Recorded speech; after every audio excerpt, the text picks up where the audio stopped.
Hello friends, welcome back to my channel. तर मित्रांनो, या व्हिडिओत आपण जी टेस्ट सिरीज चालू केली तिचा 5th टेस्ट पेपर पाहणार आहोत. 5वा टेस्ट पेपर पाहणार आहोत. यातही GK, GS, maths and reasoning, Marathi and English grammar सर्व सब्जेक्टचे क्वेश्चन इन्क्लूड आहेत. तुमच्या येणाऱ्या पुणे महानगरपालिका एक्झामसाठी, तसेच तलाठी भरती, पोलीस भरती, झेडपी, आरोग्य विभाग या सर्व एक्झामसाठी मोस्ट इम्पॉर्टंट क्वेश्चन्स आहेत. तर स्टार्ट करूया. Question number 1.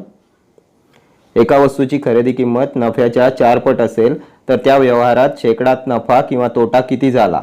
एका वस्तूची खरेदी किंमत नफ्याच्या 4 पट असेल तर त्या व्यवहारात शेकडा नफा किंवा तोटा किती झाला? तर वस्तूची खरेदी किंमत नफ्याच्या 4 पट आहे, म्हणजे डेफिनेटली या व्यवहारात नफा झालाय. तर तो नफा किती झालाय ते आपल्याला काढायचं आहे.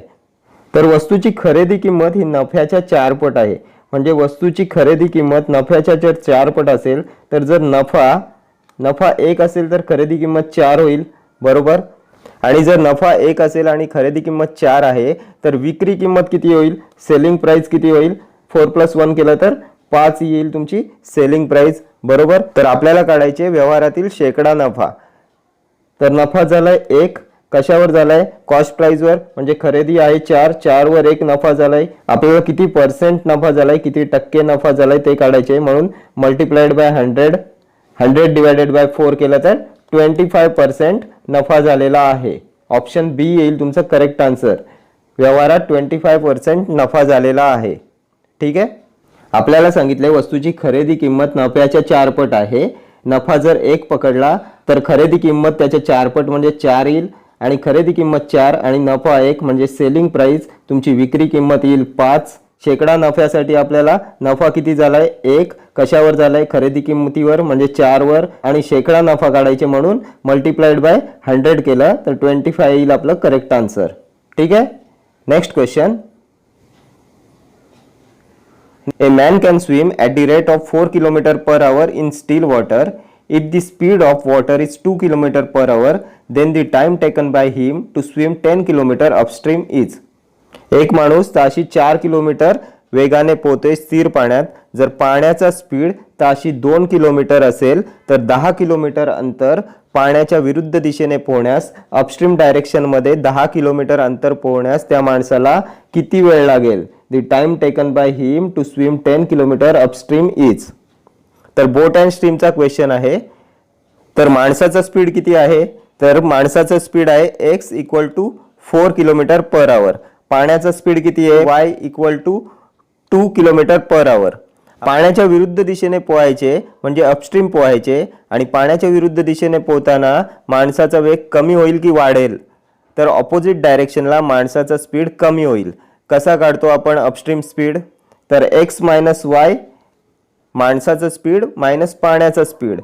4 - 2 km/h येईल अपस्ट्रीम स्पीड, पाण्याच्या विरुद्ध दिशेने माणसाचा स्पीड. अपस्ट्रीम स्पीड काढण्यासाठी सिंपली आपल्याला x - y करायचे. तर आता आपल्याला काढायचे time taken by him to swim 10 kilometre upstream. तर आपण टाइम कसा काढतो? तर टाइम = डिस्टन्स अपॉन स्पीड. तर डिस्टन्स किती आहे? 10 किलोमीटर. स्पीड किती आहे? 2. 10 डिवायडेड बाय 2 = 5. 5 तास लागतील त्याला 10 किलोमीटर अंतर अपस्ट्रीम डायरेक्शन मध्ये कापण्यासाठी. ठीक आहे. Option A. माणसाचा स्पीड आहे 4, पाण्याचा स्पीड आहे 2. आपल्याला अपस्ट्रीम डायरेक्शन मध्ये पाण्याच्या विरुद्ध दिशेने स्पीड काढायचा आहे, म्हणून माणसाचा स्पीड मायनस पाण्याचा स्पीड केला तर आपल्याला अपस्ट्रीम डायरेक्शन मधला स्पीड भेटेल. आणि टाइम कसं काढणार? तर अंतर भागिले वेग बरोबर टाइम. तर अंतर आहे 10 किलोमीटर आणि आपल्याला अपस्ट्रीम स्पीड आलेला आहे 2 किलोमीटर. 10/2 केलं तर 5 येईल आपलं करेक्ट आन्सर. ठीक आहे. Next question. एका गावची लोकसंख्या 3630 आहे. दर 5 वर्षांनी 10% लोकसंख्या वाढते, तर 10 वर्षापूर्वी त्या गावची लोकसंख्या किती असेल? एका गावची लोकसंख्या 3630 आहे. दर 5 वर्षांनी 10% लोकसंख्या वाढते, तर 10 वर्षापूर्वी त्या गावची लोकसंख्या किती असेल? तर दर 5 वर्षांनी 10% वाढते. तर 10% म्हणजे 10/100 = 1/10 येईल. तर आधी 10 असते, ती 1 ने वाढून 10 ची होते 11, बरोबर. 10 ची होते 11. परत दुसऱ्या 5 वर्षात पुन्हा 10% वाढली, म्हणजे पुन्हा झाली 10 ची 11, बरोबर. मल्टिप्लिकेशन करा. 10 × 10 100, 11 into 11 121, म्हणजे 10 वर्षात झाली 100 ची 121. बरोबर. म्हणजे पहिल्या 5 वर्षात 10 ची 11 झाली, दुसऱ्या 5 वर्षात 10 ची 11 झाली, 10 वर्षात झाली 100 ची 121. म्हणजे 10 वर्षापूर्वीची होती 100 आणि 10 वर्षानंतरची लोकसंख्या किंवा आजची लोकसंख्या झाली 121. बरोबर. पुन्हा सांगतो, पहिल्या 5 वर्षात झाली 10 ची 11, 10% वाढले म्हणजे 10 ची 11 झाली. दुसऱ्या 5 वर्षात पुन्हा झाली 10 ची 11, म्हणजेच 10 वर्षात झाली 100 ची 121. बरोबर. पण आपल्याला 10 वर्षानंतरची किंवा आजची लोकसंख्या किती दिले, तर ती दिले 3630. 3630 म्हणजे 121 पेक्षा 30 पट आहे. 3630 121 गुणिले 30 केलं तर 3630. त्यामुळे इथेही आपल्याला 10 वर्षापूर्वीची लोकसंख्या पण 100 नसून 100च्या 30 पट म्हणजे 3000 येईल. 10 वर्षापूर्वीची लोकसंख्या 3000 येईल. Option D will be your correct answer. पहिल्या 5 वर्षात लोकसंख्या झाली 10 ची 11 10% नुसार. दुसऱ्या 5 वर्षात झाली 10 ची 11. 10 वर्षांनी होईल 10 गुणिले 10 100 आणि 11 गुणिले 11 121. 100 ची लोकसंख्या होईल 121. 10 वर्षापूर्वीची लोकसंख्या येईल 100 आणि आजची किंवा 10 वर्षानंतरची लोकसंख्या येईल 121. पण आपल्याला 121 दिले नसून 3630 दिलेली आहे. ती आहे 121च्या 30 पट. त्यामुळे इथे 10 वर्षापूर्वी पण 100 नसून 30 पट म्हणजे 3000 लोकसंख्या असेल. बरोबर. Next question. The ratio of salary of A, B and C is 3:2:9. If C gets rupees 2100 more than that of B, then what is the salary of A? A, B आणि C यांच्या पगाराचे गुणोत्तर 3:2:9 आहे. जर C चा पगार B पेक्षा 2100 रुपयाने जास्त असेल तर A चा पगार किती? तर A, B आणि C चं गुणोत्तर किती दिलेलं आहे पगाराचं? A, B, C 3:2:9. बरोबर. आणि आपल्याला काय सांगितले? C चा पगार B पेक्षा 2100 ने जास्त आहे. म्हणजे B आणि C च्या पगारातील फरक आहे 2100 रुपये. बरोबर. B आणि C च्या पगारातील डिफरन्स किती आहे इथे? तर इथे डिफरन्स आहे 7. पण हा 7 डिफरन्स नसून आपल्याला 2100 रुपये डिफरन्स दिलेला आहे. तर तो 7च्या किती पट आहे? तर तो 7च्या 300 पट आहे. 7 × 300 केलं तर 2100 येतो. आपल्याला काय विचारले? तर सॅलरी ऑफ ए विचारले. त्यामुळे ए चा पगार पण 3 नसून 300 पट म्हणजे मल्टिप्लाइड बाय 300 केला तर 900 येईल. Option A will be your correct answer. A चा पगार येईल 900. ए, बी आणि सी चं गुणोत्तर दिलेलं आहे 3:2:9. आपल्याला सी चा पगार बी पेक्षा 2100 रुपयाने जास्त आहे असं दिलेलं आहे. म्हणजे सी आणि बी च्या पगारातील डिफरन्स आहे 2100 रुपये. इथे डिफरन्स किती आहे? 2 आणि 9 मध्ये डिफरन्स आहे 7चा. पण हा डिफरन्स 7चा नसून आपल्याला 2100 रुपयाचा डिफरन्स दिलेला आहे. तो आहे 7च्या 300 पट. त्यामुळे ए चा पगार हा ए चा पगार पण 3 नसून 300 पट म्हणजे 3 × 300 = 900 असेल. बरोबर. Next question. मी स्वतः त्याला पाहिले या वाक्यातील अधोरेखित शब्द सर्वनामाच्या कोणत्या प्रकारातील आहे? मी स्वतः त्याला पाहिले या वाक्यातील अधोरेखित शब्द म्हणजे स्वतः हे सर्वनामाच्या कोणत्या प्रकारातील आहे? कोणत्या प्रकारचं सर्वनाम आहे स्वतः? अनिश्चित, संबंधी, दर्शक की आत्मवाचक? स्वतः. तर आपल्याला माहिती आहे आपण, स्वतः, निज ही सर्व कोणती सर्वनामे आहेत? तर आत्मवाचक सर्वनाम. Option D will be your correct answer. स्वतः, आपण, निज ही सर्व आत्मवाचक सर्वनामे आहेत. ठीक आहे. Next question. नर्तिका या शब्दाचा विरुद्ध लिंगी शब्द शोधा. नर्तिका या शब्दाचा विरुद्ध लिंगी शब्द. नर्तन, नर्तनकार, नर्तक की नृत्यक? नर्तिका शब्दाचा विरुद्ध लिंगी शब्द. तर काय येईल नर्तिका शब्दाचा विरुद्ध लिंगी शब्द? तर नर्तक येईल. ऑप्शन सी नर्तक. Next question. गरुड या शब्दाचा समानार्थी शब्द ओळखा. गरुड शब्दाचा समानार्थी शब्द. अद्री, वैनतेय, विहंग की अंडज? काय येईल गरुड शब्दाचा समानार्थी शब्द? तर अद्री म्हणजे काय? तर अद्री म्हणजे पर्वत. विहंग म्हणजे काय? विहंग म्हणजे पक्षी. अंडज म्हणजे पण पक्षी. आणि वैनतेय म्हणजे गरुड. ऑप्शन बी गरुड या शब्दाचा समानार्थी शब्द येईल वैनतेय. ठीक आहे. नेक्स्ट क्वेश्चन, जे चकाकते ते सोने नसते वाक्याचा प्रकार ओळखा. जे चकाकते ते सोने नसते वाक्याचा प्रकार ओळखा. तर कोणत्या प्रकारचे वाक्य आहे? केवल वाक्य, मिश्र वाक्य, संयुक्त वाक्य की प्रधान वाक्य?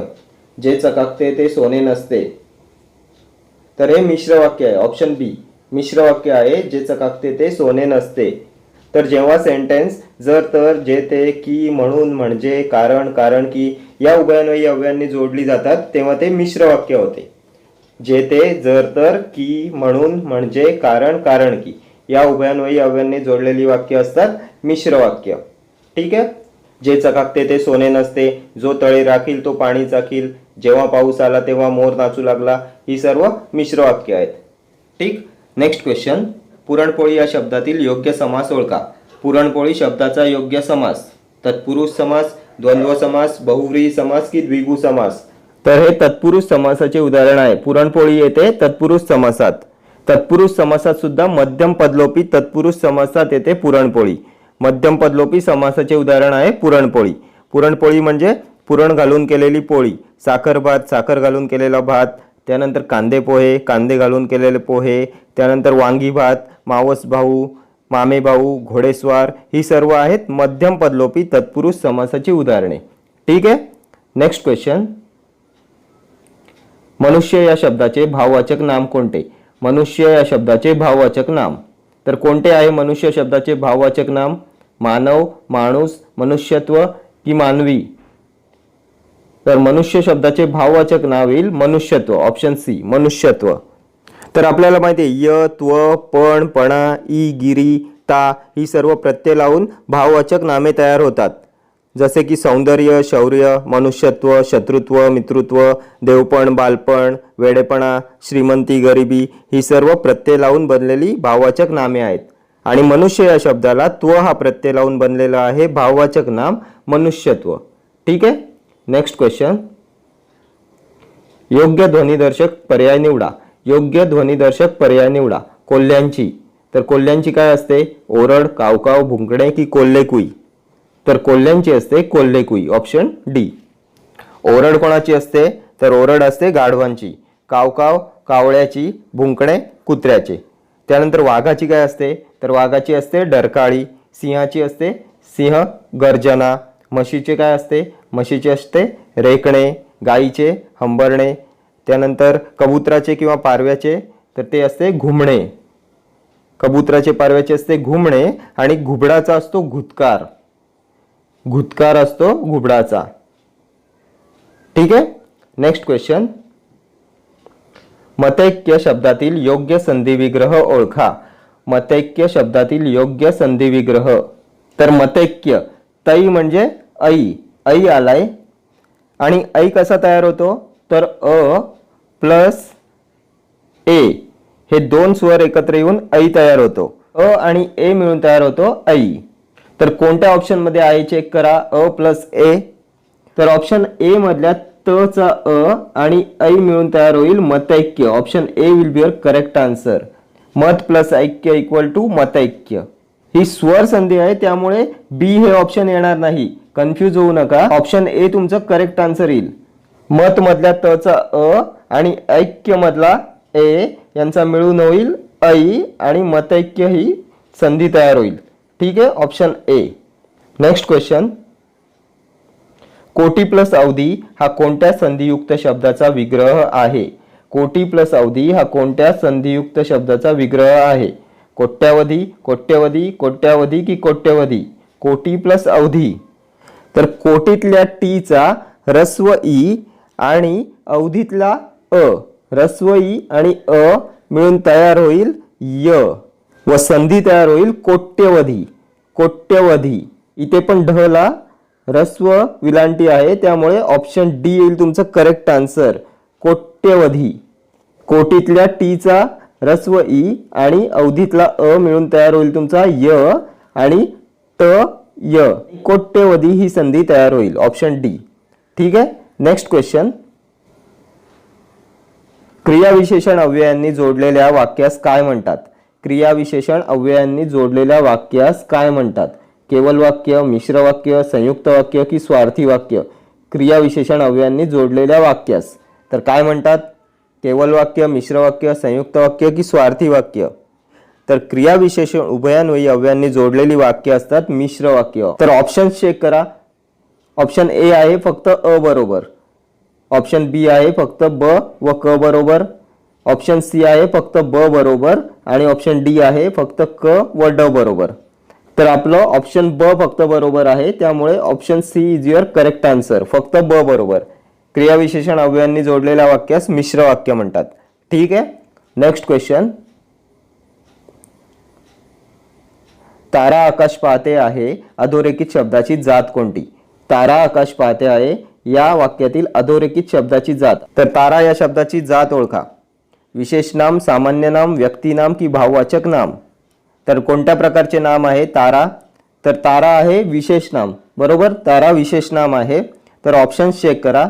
ऑप्शन ए आहे अ व ब बरोबर, ऑप्शन बी आहे क व ड बरोबर, सी आहे फक्त अ चूक आणि डी आहे ब क व ड चूक. ऑप्शन डी येईल आपलं करेक्ट आन्सर. ब क व ड चूक. ब क व ड चुकीचे ऑप्शन्स आहेत. विशेष नाम आहे तारा. Next question. तर इथून पुढे तुमचे इंग्लिश ग्रामरचे क्वेश्चन स्टार्ट झालेत. Question number 16. Change the voice.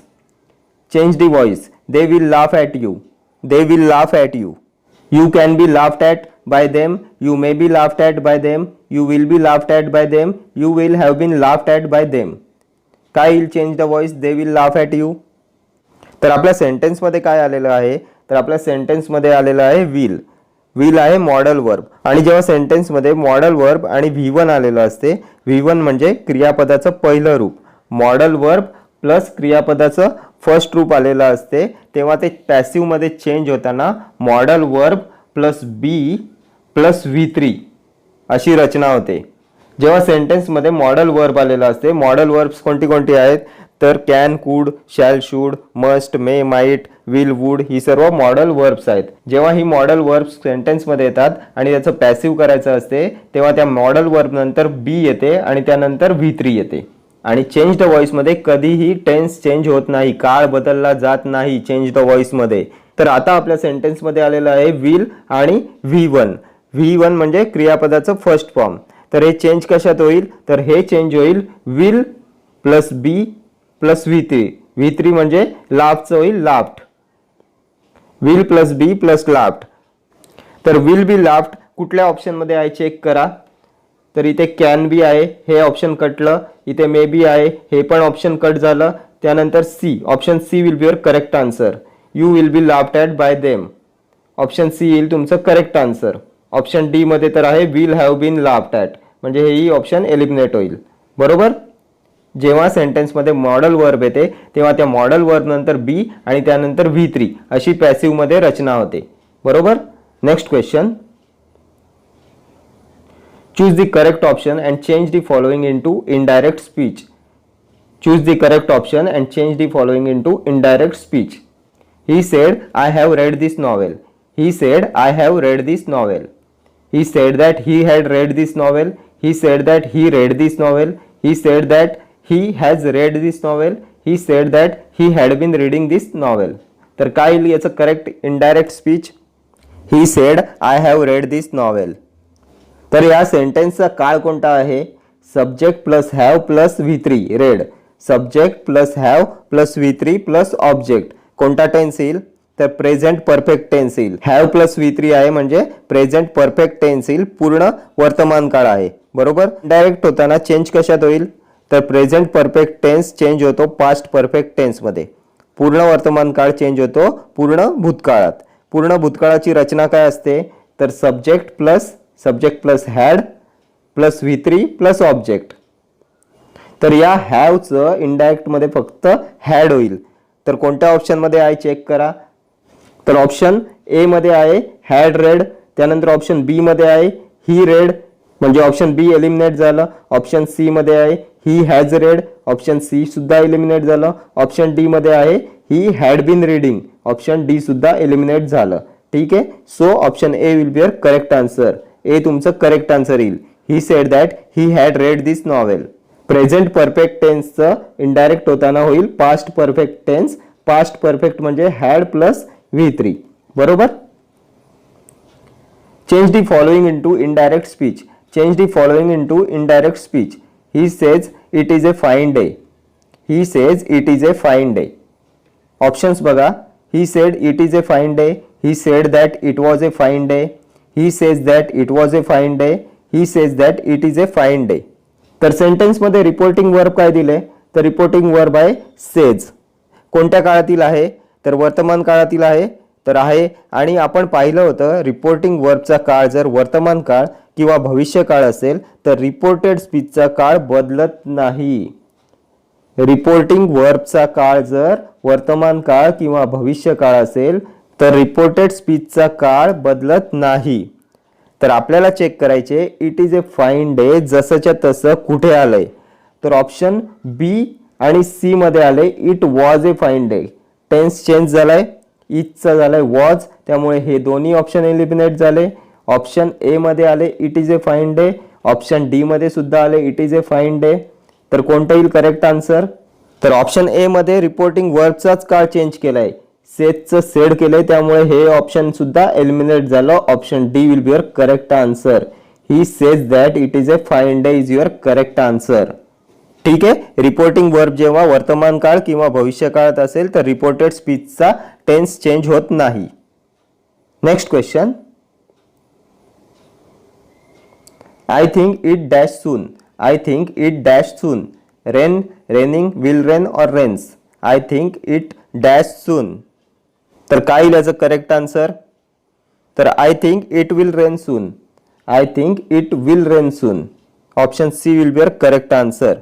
तर लक्षात ठेवा think, believe, hope, expect, suppose या क्रियापदांनंतर येणाऱ्या वाक्याचा काळ साधा भविष्य काळ असतो.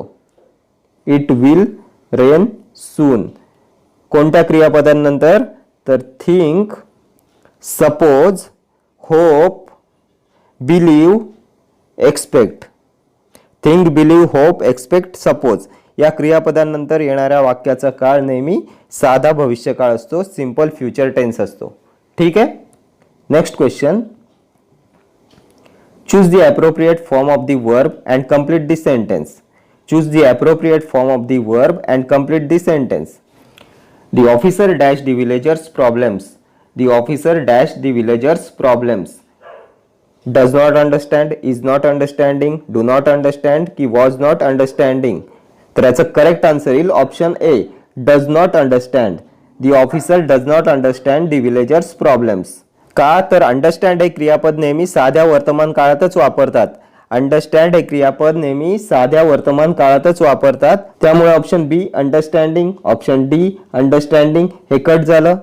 द ऑफिसर नुसार singular helping verb will does. Okay, त्यामुळे डू नॉट अंडरस्टँड हेही कट झालं. Next question. This journal is published weekly. This journal is published weekly. Identify the part of speech underlined. Underline शब्दाचा part of speech ओळखायचा आहे. Weekly या शब्दाचा part of speech noun, adjective, adverb की verb. तर weekly हे काय येईल? तर वीकली येईल ॲडवर्ब.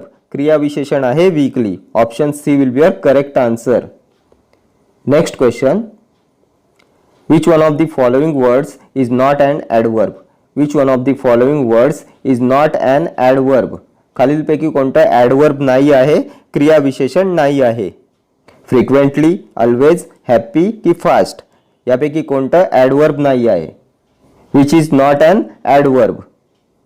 तर फ्रिक्वेंटली ॲडवर्ब आहे, ऑलवेज पण ॲडवर्ब आहे, फास्ट पण ॲडवर्ब आहे. हॅप्पी हे काय आहे? तर हॅप्पी येईल ॲडजेक्टिव्ह. हॅप्पी आहे ॲडजेक्टिव्ह, विशेषण आहे happy. So option C will be your correct answer. Happy हे ॲडजेक्टिव्ह आहे आणि बाकी सर्व ॲडवर्ब्स आहेत. ठीक आहे. त्यानंतर मला सांगा हॅप्पीचं नाउन काय बनेल? हॅप्पीचं नाउन काय बनेल? तर हॅप्पीनेस.